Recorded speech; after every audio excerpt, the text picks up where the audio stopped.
Bonjour à tous, j'espère que vous allez bien. Je crois que vous allez bien. J'espère que vous êtes bien assis dans vos sièges parce qu'aujourd'hui, on va traiter un sujet qui fâche les femmes comme les hommes puisqu'il s'agit de l'hypocrisie de la société face au maquillage.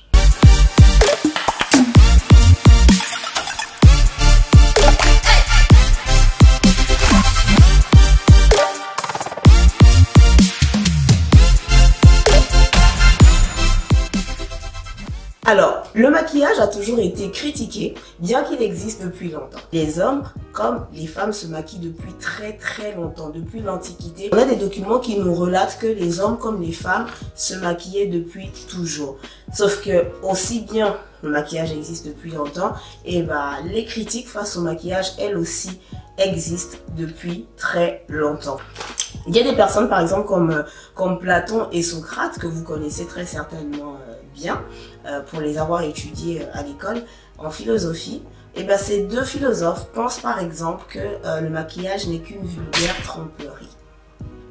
Oui, le maquillage a toujours été critiqué et une étude qui a été réalisée en 2017 aux États-Unis a révélé que 63% des hommes sondés pensaient que le maquillage des femmes révélait leur envie de cacher leur vrai visage pour pouvoir appâter les hommes.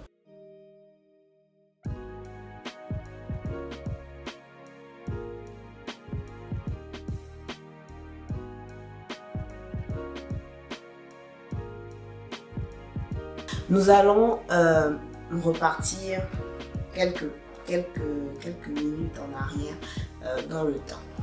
Il faut savoir qu'au fil des siècles, la beauté a été définie, redéfinie, redéfinie et redéfinie. On va commencer tout simplement à 5 siècles avant Jésus-Christ. Donc, nous étions dans une période où pour être une belle femme, il fallait avoir des formes, il fallait avoir un petit ventre, il fallait avoir des hanches. Et pour pouvoir rentrer dans cette espèce de moule, il y a des femmes qui mangeaient de façon excessive pour pouvoir simplement rentrer dans le moule. Et je ne vous apprends rien si je vous dis qu'aujourd'hui, ce n'est plus ça, les canons de beauté. Sauf qu'à l'époque, c'était des canons de beauté. Et à chaque fois que nous avons évolué dans notre société, les critères de beauté ont évolué eux aussi. Et c'est important de le dire, pourquoi? Parce que on parle aujourd'hui de maquillage, certes, mais avant que le maquillage à proprement parler n'apparaisse, les femmes avaient déjà commencé à avoir un rapport d'amélioration à leur propre corps. Ce n'était pas du maquillage à proprement parler, mais par exemple, elles mangeaient beaucoup pour pouvoir être grosses. Ça, c'est déjà une façon de dénaturer, puisque pour certains, c'est se dénaturer, de dénaturer notre corps pour pouvoir entrer dans un canon de beauté. Dans cette même période, la beauté est liée avec le fait de procréer. On estimait que une belle femme, c'était une femme. En fait, on devait pouvoir voir en une femme une poule pondeuse. J'exagère, mais c'est ça en fait. Quand on la voit, on se dit elle a un peu de forme et tout. Elle peut faire des enfants. Et ça, c'était être une belle femme. Au 6e, 7e siècle avant JC, être belle, c'était synonyme d'être svelte. C'était synonyme de faire de l'activité physique. Entre 2 siècles, 3 siècles, on a déjà changé la définition de la beauté et les femmes s'y conformaient. Ce qui est assez drôle quand on parle de la beauté à l'époque du Moyen-Âge, c'est que à ce moment-là, l'Église va intervenir dans la conception de la beauté dans la société.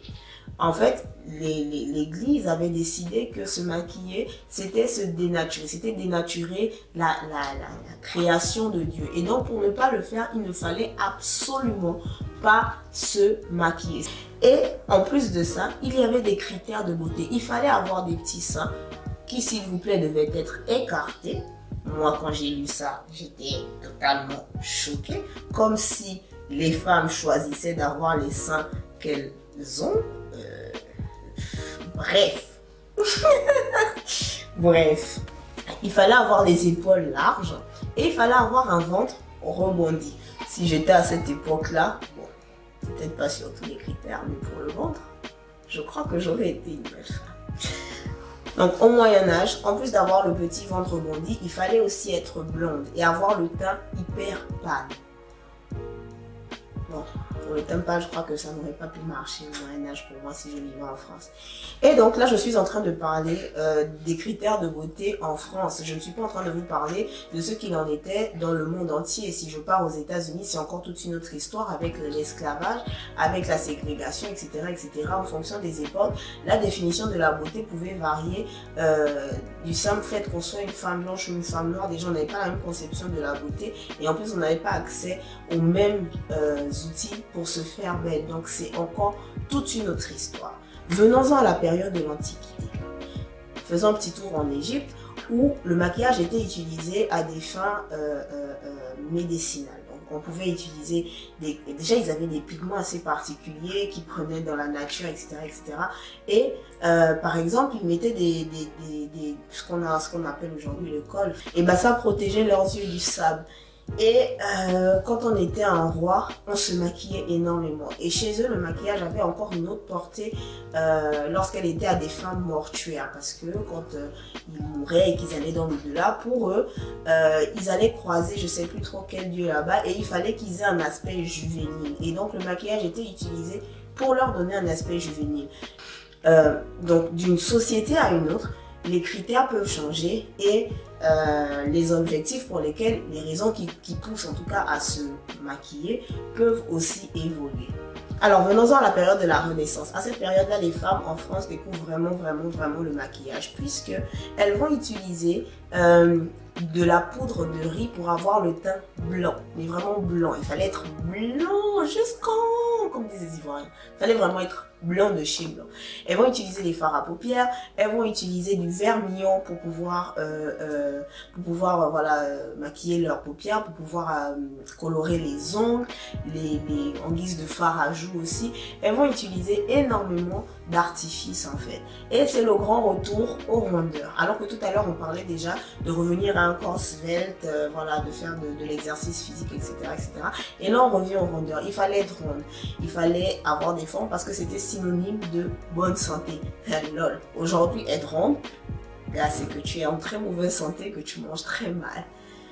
Et donc, ce que je veux juste vous montrer, c'est que d'une période à une autre, ça change, ça change. Si je reviens à la période classique, c'est encore un retour au naturel qui est prôné à ce moment-là. Si je passe au siècle des Lumières, la beauté devient androgyne. Les femmes veulent avoir un look un peu à la garçonne.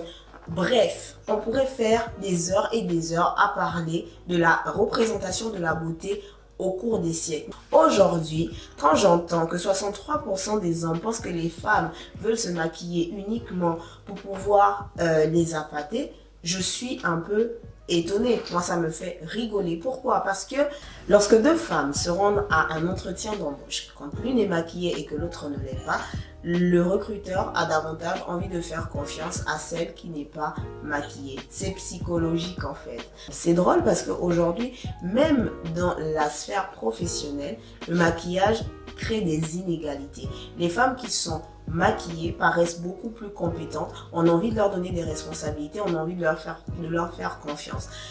Il y a eu une compilation de sondages qui a été faite par une journaliste dont je vous mets le nom juste ici. Si vous voulez, vous pouvez chercher. Je vous mets aussi le journal juste en dessous. Et je pense qu'aujourd'hui, on est très hypocrite. On n'aime pas les femmes qui se maquillent tout court. Ce n'est pas vrai. Parce que le même sondage révèle que les femmes ne doivent pas non plus trop se maquiller. Elles doivent avoir un maquillage qui est, voilà, sobre. Il faut que ça passe, tu vois. Il ne faut pas qu'elle en fasse trop. Parce que si elle est trop maquillée, à contrario, elle donne l'impression de manquer de confiance en elle. Elle donne l'impression d'être légère. Est-ce que les femmes ne peuvent juste pas avoir le droit de se maquiller comme elles veulent finalement? Est-ce qu'elles ne peuvent juste pas se maquiller pour le plaisir de se maquiller? Est-ce qu'on a besoin de leur dicter ce qu'elles doivent faire? Et même certaines femmes se permettent aussi de le faire. Ce que j'ai juste envie de dire, c'est qu'il ne faut pas être hypocrite. faut pas être hypocrite face au maquillage. Ça ne sert à rien de dire le maquillage c'est pas bien. Ça ne sert à rien de dire les femmes ne devraient pas se maquiller. Pourquoi elles se maquillent comme ça alors qu'en réalité elles ressemblent pas à ça. Mais est-ce que cette femme vous doit quelque chose? Est-ce qu'elle vous a promis quelque chose? Parce que lorsqu'on dit qu'elle monte, lorsqu'on dit qu'elle trompe, c'est comme si elles avaient affirmé que ce qu'elles ont sur le visage n'est pas du maquillage et que c'est leur vrai visage. Ce qui n'est pas du tout le cas. Elles ne doivent rien à personne. Elles ne vous doivent pas une certaine vérité. À moins que vous soyez intéressé et que vous vous êtes rendu compte que finalement elle ne ressemblait pas à ça. Mais vous voulez qu'elle fasse quoi? Si quelqu'un est moche à vos yeux, je suis désolée, elle est moche, elle est moche. Vous voulez faire quoi? C'est le visage qu'elle a, elle compose avec. Parce qu'elles se rendent bien compte que dans la rue, la femme qui va attirer les regards, c'est celle qui est maquillée. Il y a eu une époque où on a fait l'apologie du maquillage nude. Pour ceux qui ne connaissent pas ce que c'est, le maquillage nude, ça va tout simplement être le fait de se maquiller, mais en paraissant très naturel. Et je peux vous assurer que certaines personnes le font en mettant des tonnes et des tonnes de maquillage, des couches sur leur visage, mais ça paraît naturel. L'homme qui n'est pas expérimenté va la voir et il va se dire « Waouh, quelle beauté naturelle !» La femme qui est à côté et qui sait qu'elle est maquillée, elle se dit « Mais c'est pas juste en fait. » Que vous le vouliez ou pas, les femmes qui sont maquillées vont attirer votre regard. Donc, pourquoi dire qu'elles montent? Pourquoi faire comme si c'était mauvais en fait? Parce que depuis longtemps, depuis toujours, je vous l'ai dit plus tôt, les femmes se maquillent. Les hommes même se maquillent. En Égypte, les hommes se maquillaient. Il y en avait pour tout le monde. Tout le monde se maquillait. Et aujourd'hui, on vient nous sortir des discours pour nous faire croire que les femmes sont des menteuses, les femmes sont des... Non, faut arrêter. Sachez que les femmes se maquillent parce qu'elles ont envie de se faire plaisir, parce que c'est fun, parce que c'est rigolo. Bien sûr, je sais qu'il y a des gens qui vont me regarder pour dire non mais arrête de mentir, toi aussi là tu exagères, tu veux me dire que tu te maquilles pas pour qu'on te drague dans la rue. Non, ce n'est pas mon objectif. Ce n'est pas mon objectif premier. Bien entendu, je suis consciente que lorsque je suis maquillée, je vais attirer davantage de regards. Je suis consciente que lorsque je suis maquillée, je présente mieux. On ne se maquille pas pour ressembler à ce à quoi on ressemble lorsqu'on n'est pas maquillé. Donc forcément, il y a un objectif derrière. Mais même la société nous regarde différemment. Dès que vous n'êtes pas maquillée, on va vous demander, mais t'es malade? Non, je suis pas malade. C'est juste que mes cernes sont visibles. Quoique moi, j'ai pas un grand problème de cernes, mais il y a des femmes pour qui c'est vraiment le cas en fait. Est-ce qu'on peut apprendre à regarder les gens, qu'elles soient maquillées ou qu'elles ne soient pas maquillées normalement en fait? Est-ce que c'est possible de le faire? Est-ce que c'est possible de ne pas porter une critique à chaque fois qu'une femme n'est pas maquillée? Est-ce que c'est possible de ne pas s'attarder sur les taches qui sont sur le visage de la femme qui est en face de vous? Est-ce que c'est possible de considérer que cette femme est belle à cause de son âme, à cause de ce qu'elle dit, à cause de ce qu'elle dégage et pas uniquement à cause de ce que son visage renvoie? Est-ce que c'est possible? Il faut qu'on arrête d'être hypocrite parce que vous aimez ça. En réalité, les gens aiment ça. Les gens aiment voir des femmes qui sont maquillées. Lorsqu'elles sont maquillées, je suis désolée, quand une femme est super bien habillée et qu'elle n'est pas maquillée, dès qu'elle se maquille, on a l'impression que ça prend une autre dimension. Pourquoi? Pourquoi? Expliquez-moi pourquoi. Est-ce que vous êtes capable de l'expliquer? Pourquoi notre perception des personnes change lorsqu'elles sont maquillées? Est-ce que pour autant, à cause de cela, on doit dire aux femmes ne vous maquillez plus? Non, parce qu'elles ont le droit de faire ce qu'elles veulent. Mais apprenons à accepter les gens comme ils sont, maquillés ou pas maquillés. Il n'y a pas de meilleure manière. Il n'y a pas un modèle. Comment je vais appeler ça? Il n'y a pas un modèle type. Qu'une femme se maquille ou qu'elle ne se maquille pas, on s'en fout en fait. J'ai vu une image sur Facebook où il y avait une petite fille qui parlait avec son papa. Elle lui disait qu'il y avait un nouveau à l'école. Et le papa lui a demandé, il est beau le nouveau qui est venu dans ton école? Elle a dit, je ne sais pas, je n'ai pas encore parlé avec lui. J'ai trouvé ça très beau. J'ai trouvé ça vraiment profond. Bien sûr, on me dira que si tu exagères, c'est n'importe quoi. Mais le problème, c'est que, comme je l'ai dit tout au début, je me suis posé une question.